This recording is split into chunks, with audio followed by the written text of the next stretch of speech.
पर सती जी गई तो केवल विचार रह गया, करे विचार करो का भाई।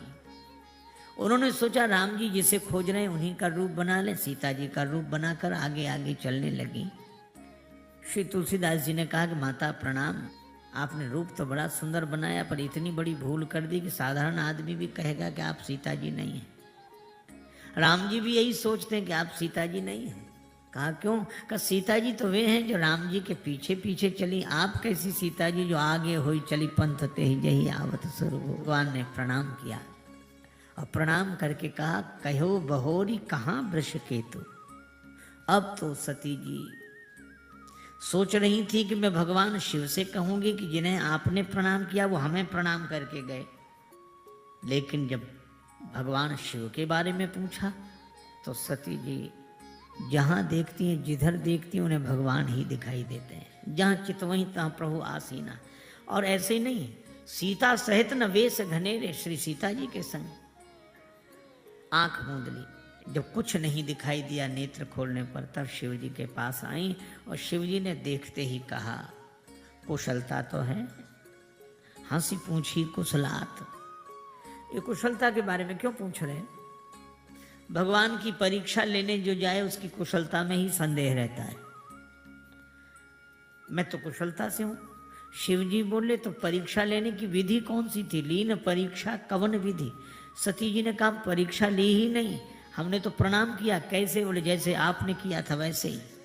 कीन प्रणाम तुम्हारे ही नहीं। शिव जी समझ गए कि हमारी तरह प्रणाम नहीं है। हमारी तरह प्रणाम होता तो वहीं से हो जाता जहां से हमने किया था, जैसे हमने किया था।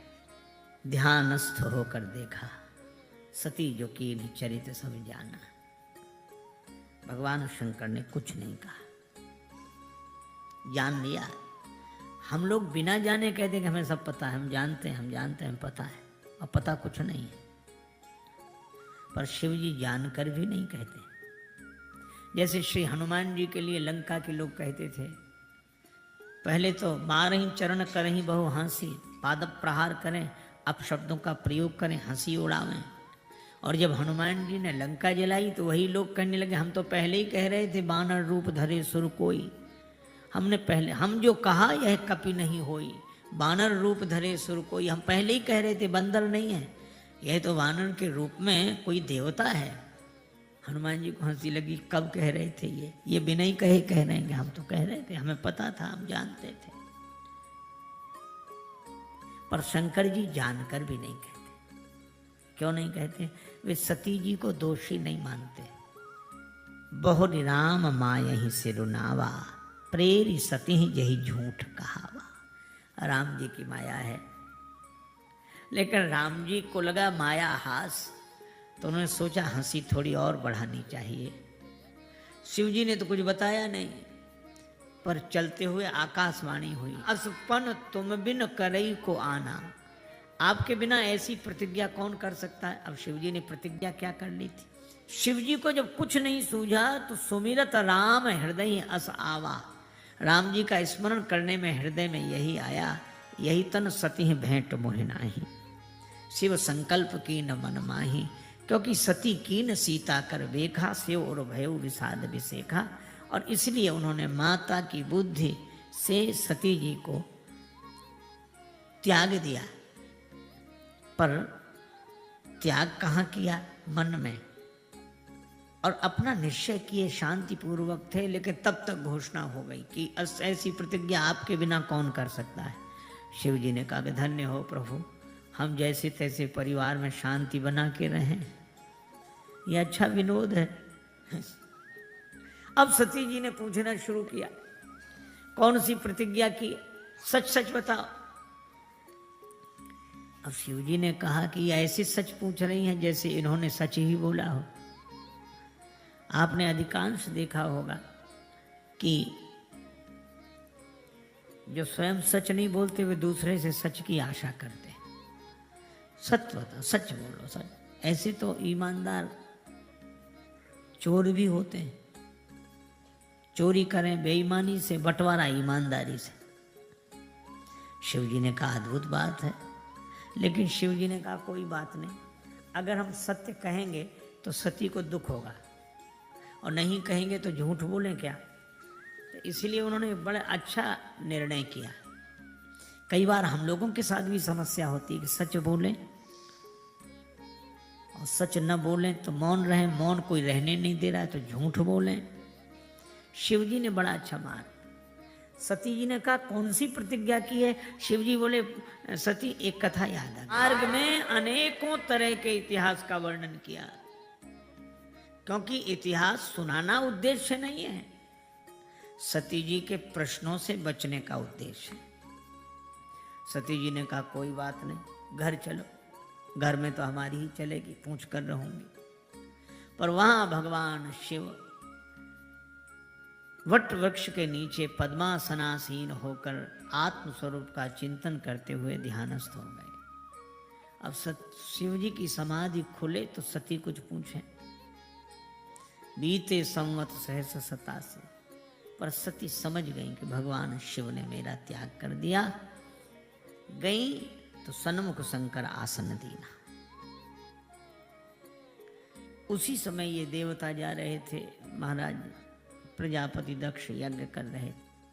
सड़क पर चलना कार मोटर की मजबूरी है, पर तो भी वो इधर उधर हो सकती है। रेलगाड़ी तो अपनी पटरी छोड़कर नहीं जा सकती, पर कार मोटर चलो, पक्की सड़क से थोड़ा नीचे बगल अगल इधर से निकल जाती है।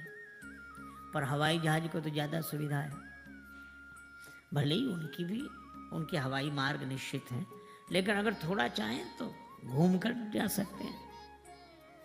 पर हमें यह समझ में नहीं आता कि देवताओं को अपने विमान वहीं से निकालने थे जहां भगवान शंकर सती बैठे थे। यह मानव मन की एक विडंबना है, पर पीड़न रति। जिनको निमंत्रण न मिला हो, निमंत्रण जिन्हें मिला है उनके घर होकर जरूर जाते हैं। और खूब पता है कि इन्हें निमंत्रण नहीं मिला, जाकर कहेंगे निमंत्रण चल नहीं रहे आप।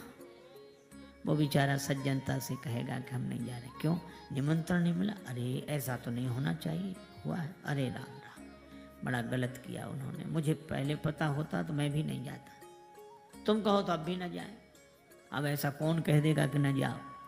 नहीं आप जाओ, जा तो रहे पर मन यहीं रखा है, बड़ा दुख है। और घर से बाहर निकल कर कहेंगे बड़े खास रिश्तेदार बनते थे, वो बैठे, कोई नहीं आया निमंत्रण, हम लोग जा रहे हैं। ऐसे ये देवता निकले। सती अच्छा देवता चुपचाप निकले सो नहीं, सुर सुंदरी करें कलगाना। तब सती जी ने पूछा कि देवियां जा रही हैं, देवता कहाँ? शिव जी को बताना पड़ा, यज्ञ में। कौन कर रहे हैं यज्ञ? महाराज दक्ष। आप नहीं चलेंगे? पिता यज्ञ सुन कछु हरसानी। शिव जी ने कहा कि कहा तो ठीक है, पर निमंत्रण नहीं मिला। तो क्या पिता के घर भी निमंत्रण की आवश्यकता? नहीं, निमंत्रण की आवश्यकता नहीं। तदपि विरोध मान जहां कोई। तो आपने शिव जी का विरोध, शिव जी आपने विरोध नहीं किया महाराज दक्ष का? नहीं, उन्होंने विरोध मान लिया। ब्रह्मा जी की सभा में उनका अभिनंदन था, सभी लोग उठकर खड़े हुए, मैं समाधिस्थ था। उनको लगा कि जानबूझकर इन्होंने आंख बंद कर ली है, आज तक अपमान करते हैं, मैं चली जाऊं? उचित तो नहीं है। कह देखा हर जतन बहु रहाई न दक्ष कुमार, दिए मुख्य गण संग तब विदा की न त्रिपुरारी। सती जी ने वहां देखा, दक्ष ने कोई कुशलता नहीं पूछी, बहनें बहुत मुस्कुराते हुए मिली, लेकिन एक माँ सादर भले ही मिली, एक माता। माँ तो माँ है, इतना पवित्र शब्द है यह संसार का। माँ सब में समाई है माँ, चाहे हो परमात्मा, चाहे महात्मा, चाहे आत्मा, चाहे धर्मात्मा, सब में समाई है माँ। और मुझे तो लगता है माँ तो सबकी माँ होती है, माँ तो सबकी माँ होती है। इसमें मुझको क्या कहना है? यदि कहना है तो यह कहना है कि मेरी माँ का क्या कहना है। वैदिक संस्कृति में मातृ देवो भव, पितृ देवो भव। पहले माता, पहले माता। एक सज्जन बोले माँ बाप में क्या फर्क है, दोनों बराबर। हमने कहा यह शब्द ही अंतर बताते हैं। जब हम लोग बोलते हैं माँ तो मुंह खुल जाता है, और जब बोलते हैं बाप तो बंद हो जाता है। जिसके आगे बच्चे का मुंह खुल जाए, अपने हृदय की बात कह दे, वो माँ है। और जिसे देखते ही बंद हो जाए, वो पिता है।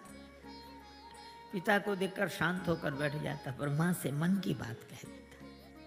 सादर भली ही मिली एक माता, माँ की बूढ़ी आंखों में आंसू आ गए। हृदय से लगाया, बेटी तू आ गई, कुशलता पूछी। सती जी गई यज्ञ स्थल में, कतहु न दीख शंभु कर भागा। तब चित्त में वो बात चढ़ी जो शिव जी ने कही थी। सुनो सभासद सकल मुनिंदा, कही सुनी जिन शंकर निंदा। सो फल तुरत लहव सब काहू। और ऐसा कहकर योगाग्नि में शरीर को भस्म कर दिया। शिव जी को पता लगा, वीरभद्र करी कोप पठाए। महाराज भृगु ने यज्ञ की रक्षा कर ली। भय जग विदित दक्ष गति सोई, जस कजु शंभु विमुख कह होई। पर सती जी ने शरीर छोड़ते छोड़ते वरदान मांगा, जन्म जन्म शिवपद अनुरागा। इसी कारण वे हिमांचल राज्य के यहाँ पार्वती होकर आई। माता पार्वती, आहा। अभी थी दक्ष कुमारी, अब हो गई पर्वत पुत्री अचल। ये श्रद्धा अविचल हो गई।